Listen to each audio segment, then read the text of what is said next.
Hey, what's going on, friends? My podcast every day is broken up into two parts on the free platform. The first part, Act 1, is right now. When it's all done, go right on over to Act 2 to get the second half of the podcast. Thank you so much for checking out my show. Hello, friends. Welcome into the Eric Zane Show podcast. A daily show where I discuss news, nonsense, and my personal adventures from right here in the Impact Power Sports Studio. Impact Power Sports Studio. Online at impactpowersportsmi.com. Maybe you're looking for a Yamaha golf cart. Gas or propane powered. Perhaps you're looking at a new side-by-side. Boy, those are fun. There's always like guy driving home from up north who's got it on the back of a trailer and it's just loaded with mud. Oh, my God, it looks great. I'm still trying to dispatch my last purchase that was a failure. Not that buying a side-by-side would be a failure. But I got to get rid of that freaking mobile home or motor home, whatever it is. More on that later. So Impact Power Sports, online at impactpowersportsmi.com. They're great over there. Say hello to them. And they're in Rockford, Michigan. You can find them at impactpowersportsmi.com. Okay. We wrapped up a Big Fraud Wednesday broadcast right here. And it was outstanding. So much fun. I went 49 and a half minutes with Ben Glaze on Who Are These Free Beers. It was an outstanding time. And then we segued into the Ben and Eric Patreon podcast. And we had a lot of different little storylines bubbling under. And this has been happening more and more on the Ben and Eric show. Because what we've established in almost like a passive way, it just kind of happened, is these important usual faces that make up the landscape of the live Zoom, their lives and the things that they input on the show have become storylines in and of themselves, in and of itself. Each one of them in and of itself. Chris in Buffalo, to me, probably one of the most memorable moments was when he was describing that he had these Amish dudes show up at his house to build the barn or the garage on his property. The Mexicans showed up and did the roof, but the Amish guys built the actual structure. And then he revealed something that was interesting about the Amish guys. I don't want to steal too much of the thunder, but there happened to be another person that was involved with the Amish guy that was not Amish, but revealed, who he was to Chris, and Chris kind of recognized the guy. And that led to Chris doing his own investigative work when he went back in the house. And you won't believe who the guy was that he was talking to. And it led to all sorts of hilarity. Not to mention Black Belt Nick being there and him discussing the first time that we ever spoke to each other. It happened this past winter at at Patterson Ice Arena.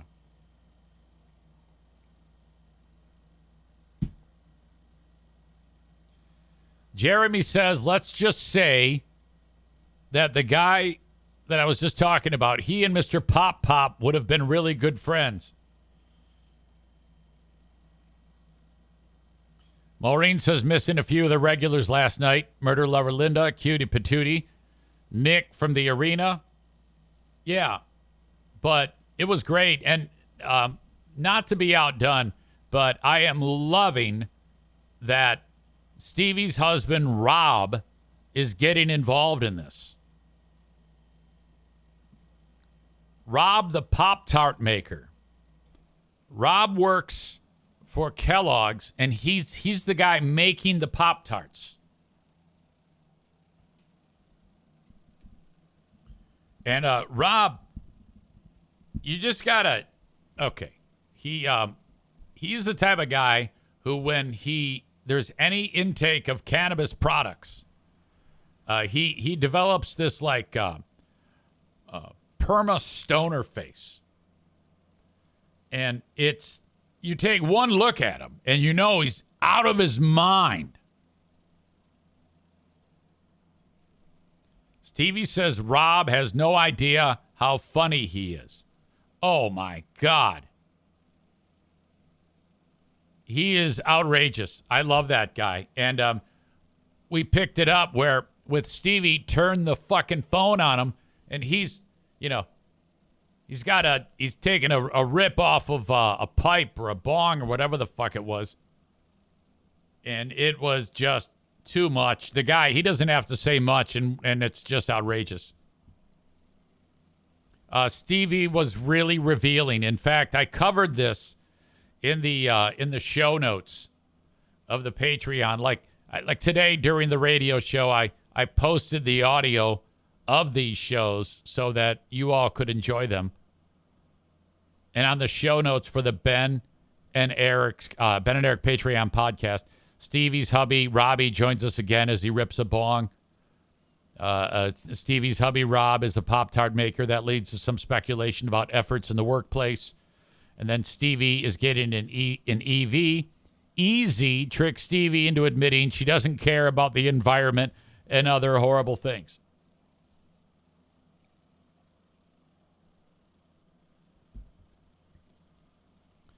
Also a highlight, Amanda, I had to throw, like in baseball, when the batter is crowding the plate, or he does something that annoys the pitcher throws one high and inside. Backs him off the plate. Sometimes hits him. I had to do that to Amanda because in the spirit of, there's a segment called The Final Word. Hey, what are you excited about? Now, when I came up with this, the idea was, I'm excited about seeing a new movie that's coming out today. It's going to be great. That's it. The whole segment should take maybe 4 minutes after you ask each person what the final word is. And occasionally, like Maureen's done this a lot. Well, let me start by telling you. And it just gets real long in the tooth. And it's like, oh, God, I can't take it. It's just so bad. Well, Amanda was doing that yesterday. So I started watching this show, and it's pretty good. And it's all about the Delta murders or whatever, the Delphi murders. And she's like breaking it down. She basically just tells everything about this documentary she's watched, tells every goddamn detail of it. And I'm just like, yeah. When does this end? So I need to remind people that the final word is supposed to be, well, give me something that's brief. It could be anything.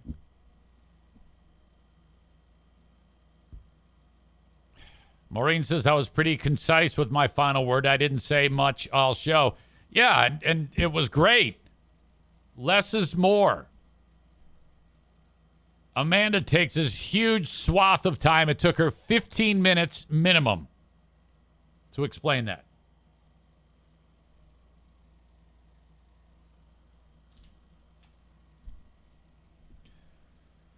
Nick, the electrician, or Nick from the arena, is joining in. He writes, I was just catching up on the Ben and Eric show. I missed out on potential electrical work. I was busy wrestling a new one. Now, that is in reference to he is once again single and ready to mingle.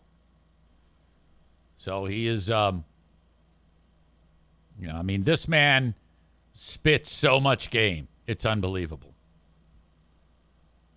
I don't even think he has use for those apps that some of you animals use for your sex hookups. where you basically just go, oh, yeah, I think I'll have sex with this person. You click on it. 15 minutes later, your ding-dong is inside of that person. Now, if I were single, I can't say that I wouldn't do that.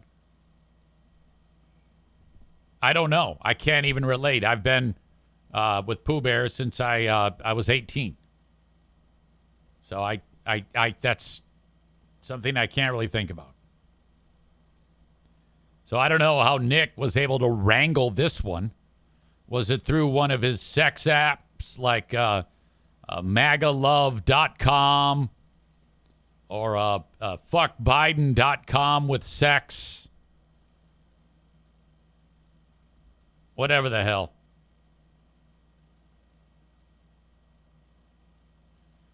Tyler says it's the final word, not final novel.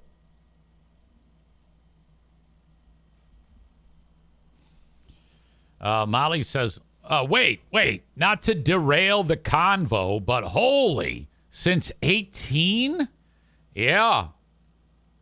It was my freshman year of college. 1988.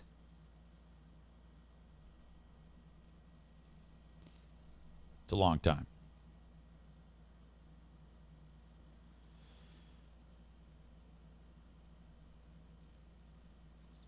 Tyler says, taming a new beast already. Bravo, Nick. Becca Shea says, Pooh Bear had you whipped. Well, yeah. You know, you got those. That was back when you wear like those knit pants with the stirrups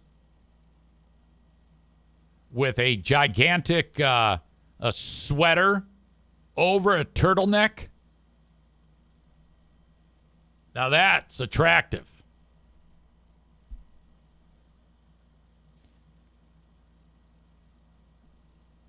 Black Belt Nick writes, I've been with my wife since we were roughly 20, married 19 years in November. Scott says that Josie and he have been together since 15. Badger 7419 says back when your crank worked. Scott's been married together 23 years. September. Adam Balboa checks in. I need to reach out to Adam Balboa. Let's get into this right now. Yesterday, I talked about this on the Patreon. Trump made himself in charge of the Kennedy Center honors, which I didn't really know anything about other than that famous people get awarded the Kennedy Center honor every year. There's new people and, various people in entertainment. And Trump did not want to be involved in it. Well, he wasn't really welcome because it was all Hollywood hates Trump. So he didn't feel welcome at all. So he recently, I don't know how it even works, made himself in charge of the Kennedy Center. And he fired everybody that was involved with it and put his acolytes in there. So now it's run by MAGA. So he has announced yesterday that entertainers that love him are going to be inducted in the latest year's offerings for the Kennedy Center honors. So I guess Stallone is a big MAGA supporter, and Stallone is getting inducted. Well, I mean, let's be honest here. Stallone should be in that. You think about Stallone's movies over the years, and for a while, biggest star in Hollywood. I would say that does fall into the zeitgeist, if you will, or the culture, especially as he's getting older. While he's still with us, you can honor him. I get that. But Adam sent me this, and he said Stallone or Trump fucked this whole story up in this clip. Yesterday, he made the announcement. He was talking about Stallone and talking him up. And when describing how Stallone made his name for himself, I couldn't tell you that I know the story of how Stallone made a name for himself. What I know from Adam Balboa. Adam Balboa has told me that he wrote his own screenplays and wrote himself into the parts. That was his way of getting himself into films. Stallone here is being, or I should say Trump, I keep saying that wrong. Trump is describing some of Stallone's story. And from what I'm understanding, this is like 100% not accurate. What a boxer's body was. So they brought him one, and I won't tell you who it was, but it was a big name. But the chest wasn't exactly what you need. One shot, and your heart would pop out. That wasn't too good. Then he did another one. He was fat, sloppy, but had a good face. Then he did another one and another one and another one. And he turned it down. He wouldn't take $1 million. He wouldn't do it. And it turned out that when they saw him, they said, you'd be actually pretty good for this role. And he had never done this before, anything like it. But think of it. He turned down $1 million. He had nothing. He refused to let somebody else play. He didn't want to play it. He wasn't originally. He did it as a writer. But he ended up playing it because he couldn't find anybody else that fit the role. And who knew what would have happened? Okay. So I guess that's Adam wrote. Adam knows everything there is to know about Stallone. That's why I call him Adam Balboa. Because he says he fucked that whole story up. Hello. Hello. Hey, how are you, buddy? Good. How are you? Never better. You told me that. Oops. You told me that Trump screwed that entire story up. Is that right? 100%. It's well known. Stallone wanted to be an actor from the very beginning, and he knew because of he didn't have the look for an actor. He's got the lip that droops from when he was born. So he knew that his best way would be through his writing. And he was only getting cast as the thug and the villain and all these roles. So he wrote a story that made him the thug and the villain, but also with a heart, of Rocky's, to appeal to a wider audience. And from the very beginning, the studio loved the script, but didn't want him to play it. So they didn't offer $1 million. This is 1976. I think he said $100,000, which was a huge amount of money. Right. But they wanted, it's well documented. They wanted Ryan O'Neal, Burt Reynolds, Paul Newman to be it. I don't know what he's talking about, fat slobs, and Stallone kept holding out because he knew that if this movie became a success and he wasn't in it, he said he would throw himself under a bus. And, he said he was poor at the time, but he knew how to be poor. So he's like, I'm just going to hold out. And they made the movie with him and cut the cost of the script way down, to produce it. And it paid off. But yeah, he 100% wanted to act in it. Okay. So basically Trump fucked the whole thing up. 100%. Yeah. I didn't even know what he was talking about. He had a sloppy chest and fat. They were going after high celebrities of the time. Okay. At first, when he was I thought he was talking about Stallone when he said, oh, yeah, he had a sloppy chest. And whoever describes someone's body as having a sloppy chest. Right. I was hoping Stallone was going to be there and walk up and be like, Mr. Trump, I think you got a relaxed brain or something. You're a little punchy on this. So your love for Stallone runs so deep, so much so that you don't care that he loves Trump. I wish celebrities and that kind of stuff would just stay out of it. I hate the fact that something I'm so passionate about now is just I don't want to be wearing a Rocky t-shirt and people automatically assume they know who I support, because that's not true. So I wish that would just stay out of there. Nobody's perfect. Yeah, I don't care that he likes Trump. I think we're well past that now. You can still be friends with somebody who likes Trump, and as long as they're not fucking morons. Right. So. I'm not going to turn and change my, views on something just because he likes it, but, or just because that's who he supports. But yeah, my love for Stallone and Rocky just goes so deep. I'm going to share again you on on the podcast with the Pretender. What's that guy's name again? Mike Kunda. Mike Kunda. Yeah. And the podcast is called Rocky Stories? The Rocky Files. The Rocky Files. Yep. I liked those two. They were good. Yeah. And every week, or usually every week, sometimes it's been a little less, they bring in somebody else to just talk about, how and why this character and that means something to people. Did you approach them and say, hey, please, I think you'd like my story? And then you told them and then they booked you? No, the way it happened was they wanted, for Stallone's 75th birthday, they wanted people to make a quick video just saying, happy birthday and that. So I did, and they put in a montage, and then they put all the clips on their Instagram, and Stallone does follow them, and he liked what I said. So then they reached out to me like, hey, Stallone liked your post. I mean, that meant a lot, even though all it was a simple click of a button for him.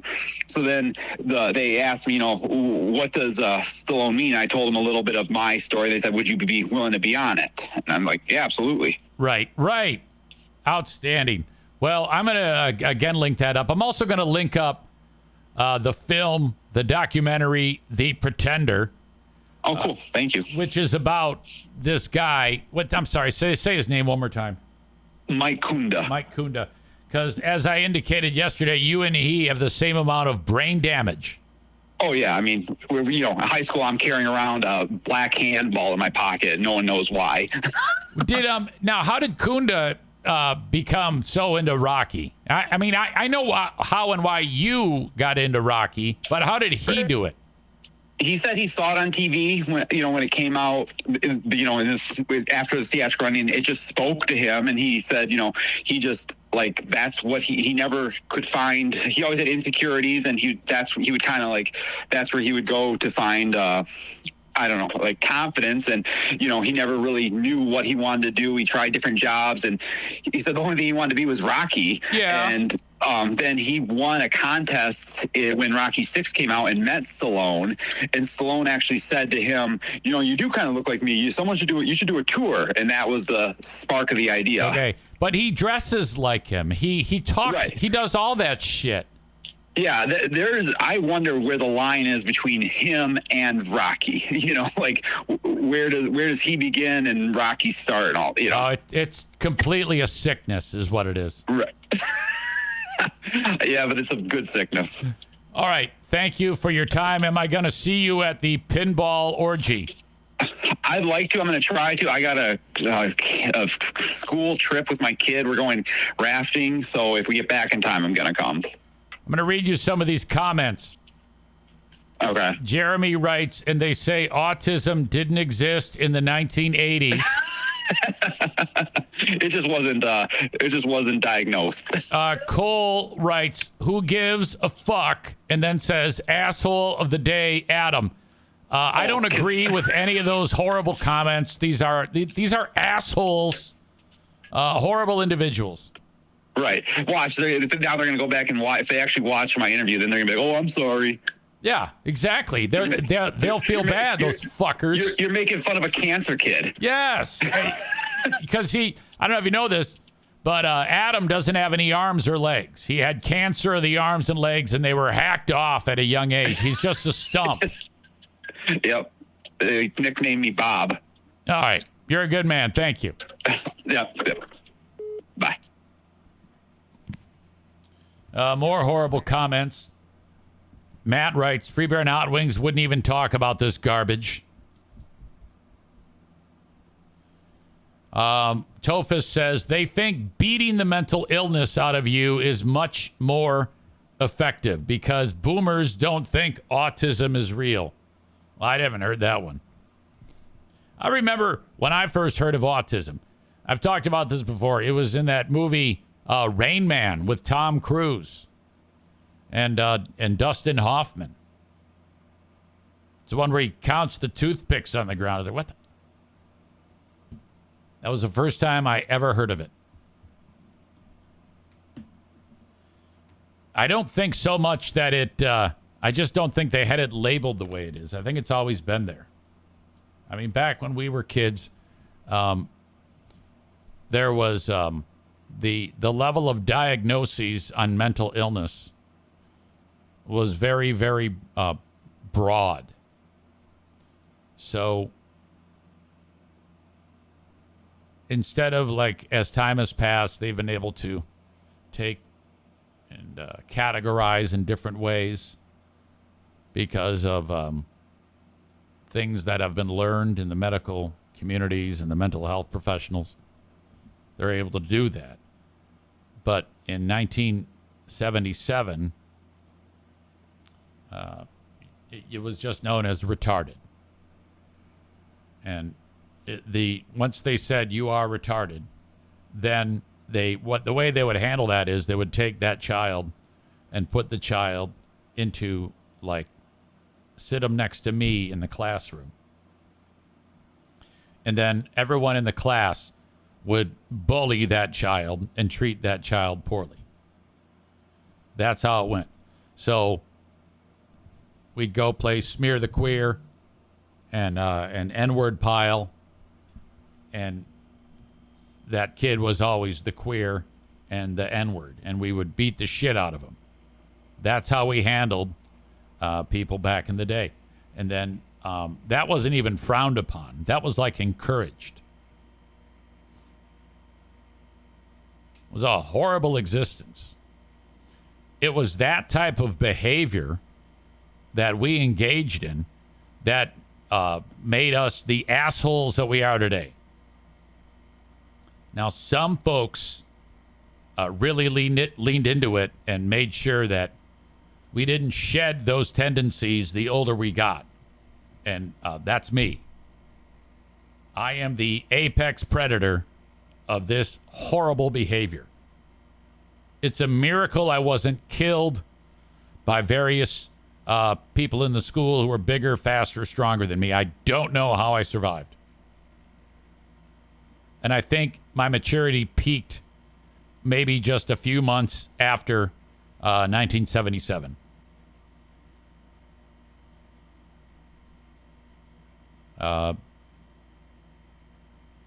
Adam with another Stallone fun fact. He says Stallone has a non-verbal autistic son. Tophus adds that the child in the classroom was doomed if they were labeled retarded. Yeah. And that's not even being mean. That's the way it was.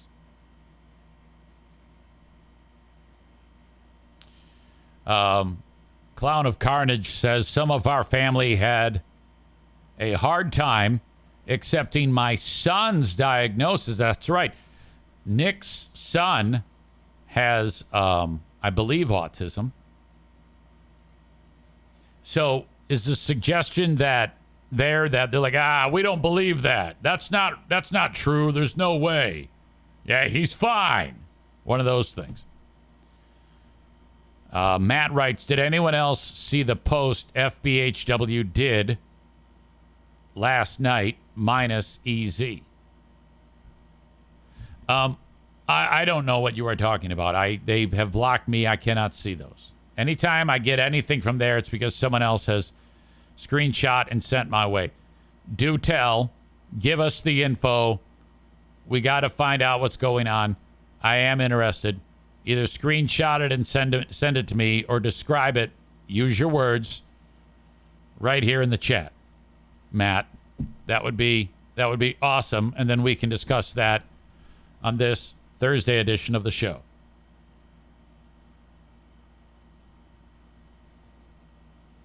Matt says the air horn news stunt edited you out. Ooh. I can't wait to see that.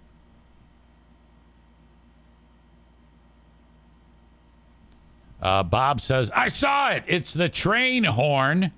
And in the pic, Zane is cropped out. That might be on WGRD.com.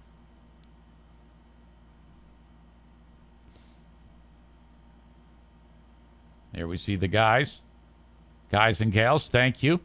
You raised $167,000 for hungry kids. That is cool.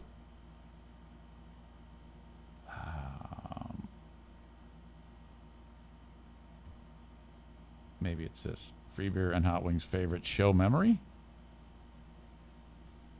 Yeah, I don't know.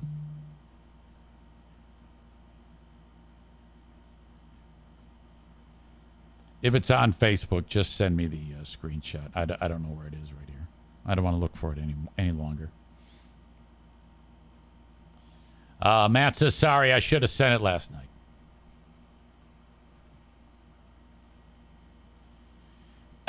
All right. Autism and Asperger's. Black belt Nick. Tofa says, I knew a girl in my kindergarten class who had one white eyebrow, and she was bullied so bad right up until high school. Oh, my God. That is terrible. Clown Nick says they didn't really want to watch him or help.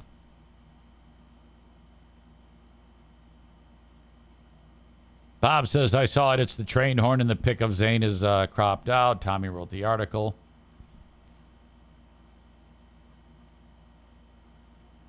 Tophus' favorite memory was it when he berated the crew because they didn't tell him that they loved him. All right, I'm not sure what's going on there.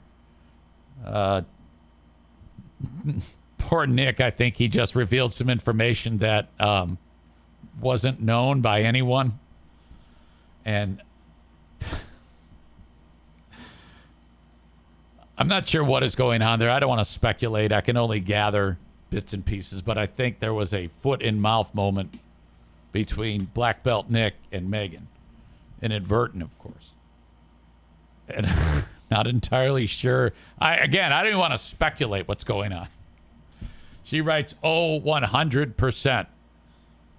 I'm not 100% on this myself, but it's worth unpacking. It may have been revealed just now in the chat that Black Belt Nick has lost a child at some point. Am I getting that correct? One of your children is not with us anymore. Okay, is that right, or am I getting that wrong, or is it someone else's dead? There's a dead person. Someone is dead. I hope it's not a child. Okay, thank God. No. All right. The person who did not accept that one of Nick's child was on the spectrum revealed that one of the family members had passed away. To me, it looked like one of your kids kicked the bucket, and then Megan was like, "Oh my God!" Because if that happened, she would have been like having a terrible time. No, I just thought that. She didn't even think that. Wow, that would have been a bummer.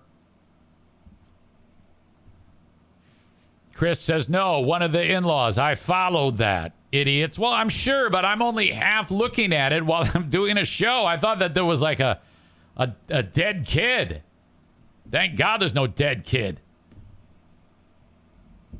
Can you imagine, though, if Megan was involved in a discussion and then just by accident it turns out that she kind of stepped in it and one of Nick's kids was actually taking a dirt nap? Megan would have lost her fucking mind. She's an anxious little bugger.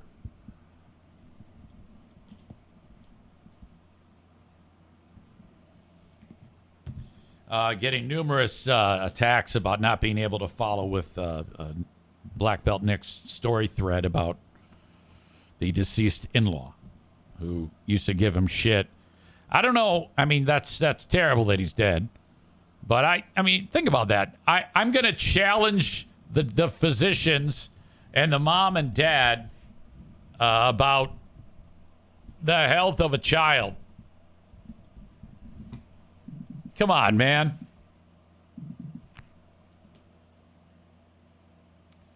All right.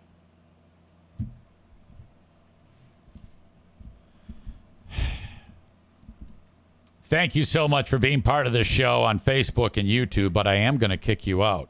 The rest of the show is available on Twitch. You go to twitch.tv/Eric Zane Live and follow the page, subscribe to the page, and then you get the whole show in its entirety. Twitch.tv/Eric Zane Live. While you're at it, follow me on my other platform, the Patreon. Entirely separate. patreon.com/Eric Zane. What you're seeing and hearing right now is my free content. But there is an entire library of different material on the Patreon. That's paid content. This is free content powered by the sponsors like BC Pizza and Oakland Auto Detail. But the Patreon content is even more. Every day there's new material on Patreon, whether it be the book club, whether it be the Ben and Eric Patreon podcast, whether it be Who Are These Free Beers. There's new material each and every day going up on Patreon. And try it out for 7 days free. patreon.com/Eric Zane. If you want to say hello via the email, I always love getting email from folks.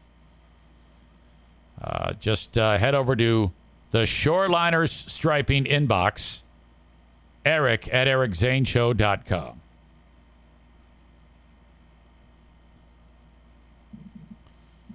Twitch and Facebook brought to you by Irvine's Auto Repair, Grand Rapids Hybrid, and EV. There's racing at Berlin Raceway coming up on Saturday. You have till tomorrow at 11:59 p.m. to get your tickets for $15. After that, they go up. BerlinRaceway.com. 15 and under free. Parking free.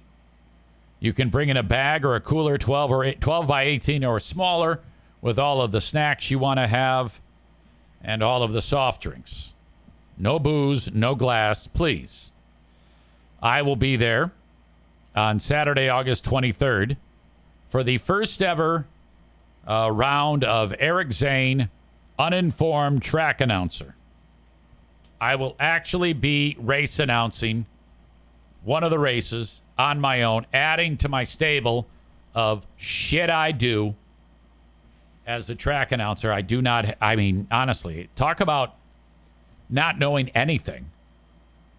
It's probably going to be horrible. I'm probably going to get beaten. I don't know if these hillbillies have a sense of humor.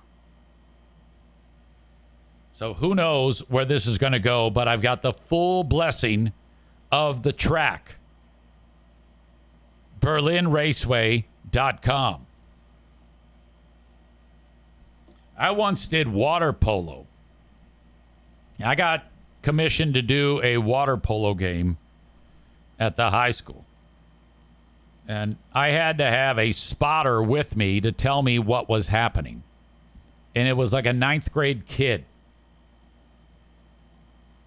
And so the athletic director sits me down and he goes, okay, this is your spotter. I go, well, that's good because I don't have any idea what the hell is happening. I don't know the rules. I just know it's a bunch of wet kids. So I said to the kid, I go, look, man, you're just going to have to basically tell me everything I have to say. Whatever's, I don't know the rules. I don't know anything. Do you know the rules? Kid goes, yeah, I play. I go, all right. Well, here we go. And the kid was totally ripped, too. He was jacked. A 9th grade kid could have easily have squashed me like a bug. So I didn't give him any shit at all. I go, look, I am counting on you. And he did great. He was amazing. I've got a realtor on this show. It is Adam Kasari. He's also one of the limited late model drivers at Berlin. But I'm talking about his realty skills here as a realtor. You can reach out to him at 616-914-4061. So if you're thinking about selling your home or buying a home, you need Adam Kasari.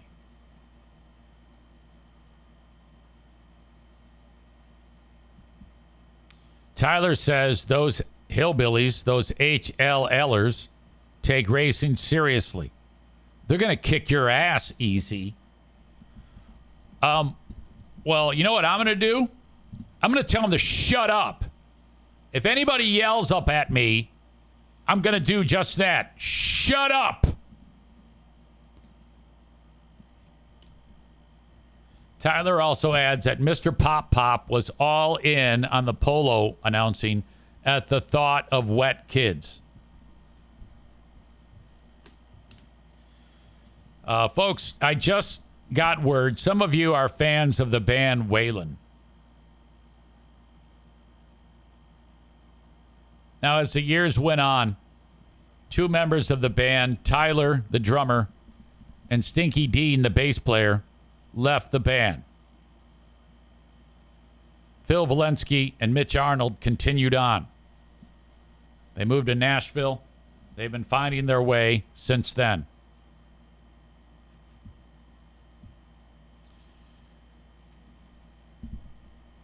They are reuniting for one show September 6th. September 6th, which is Saturday. So after the paintball war, I am going to the Waylon Balloon Festival. This is an outdoor venue to watch the reunion of Waylon. Oh my God.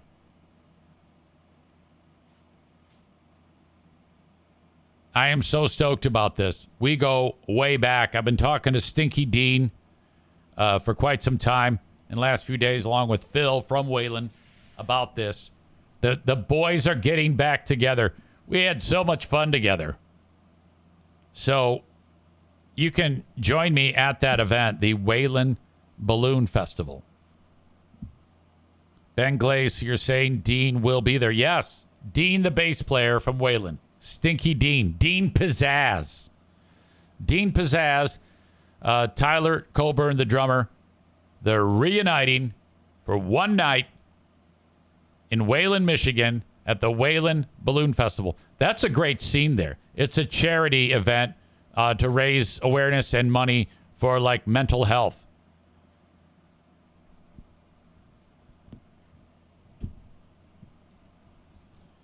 All right. Nick says, a guy that I went to high school drives at Berlin too. Last name Epping. Yeah, I know that name.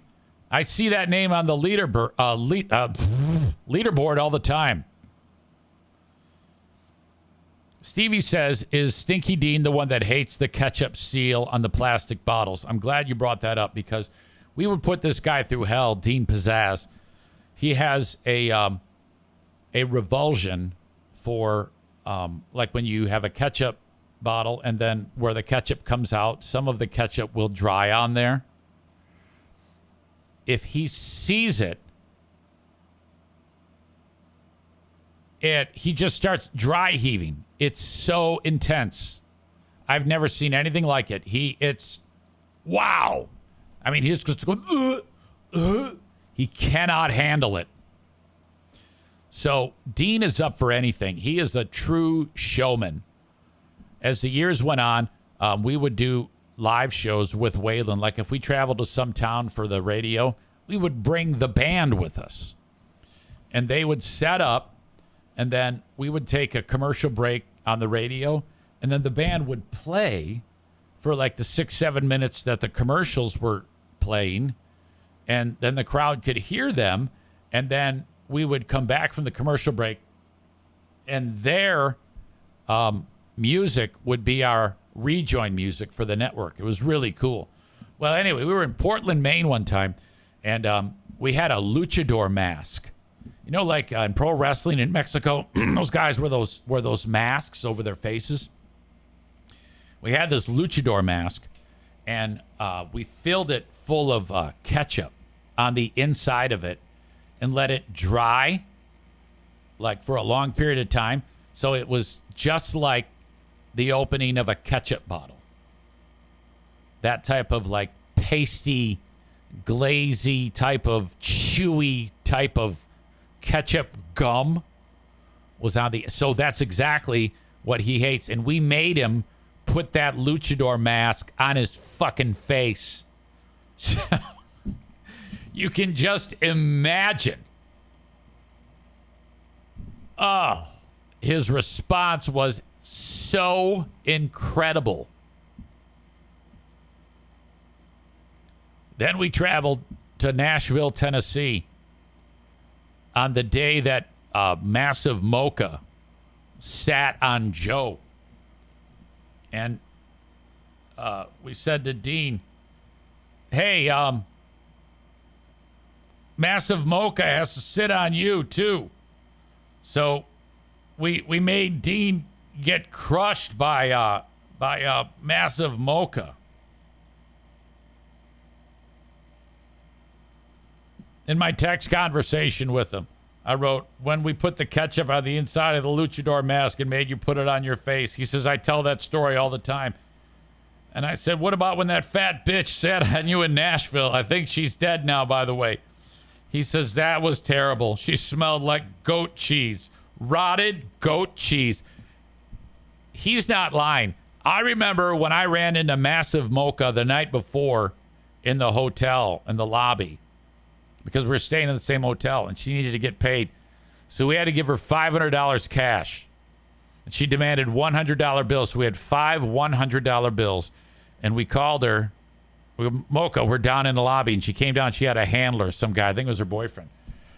And the fucking elevator doors open up, and she comes out. And she's standing with us, and we're all like in awe, of her size. She was featured on Dr. Phil because of that subculture of people who like to get squashed. And she's just like sitting on them. So we hired her because she wasn't that far from where we were. She comes down, opens up the elevator, opens up. She comes out, and we're standing next to her, and we're like kind of side-eyeing each other. What the fuck? This is kind of like a stink, some funk in the air. And we realized it was her. Like, she has all these massive folds. And so they're accumulating stench. So, like, each fold on her arm and her neck, and it's all like ass cracks, accumulating bacteria and odor. And so she stunk really bad. And then we made her sit on Dean.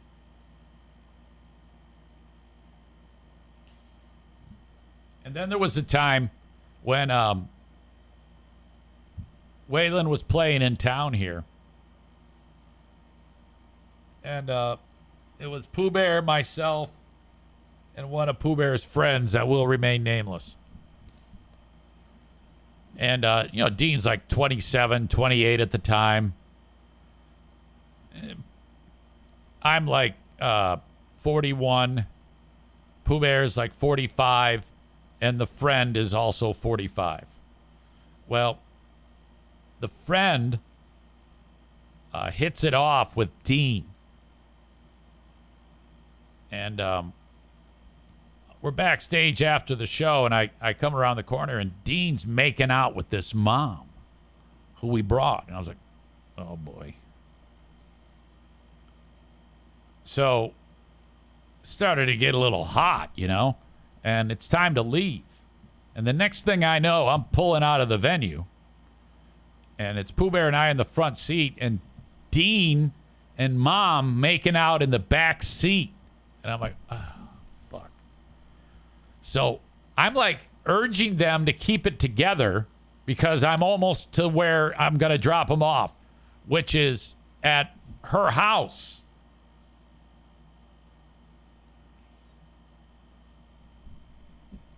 And they are so ready to go.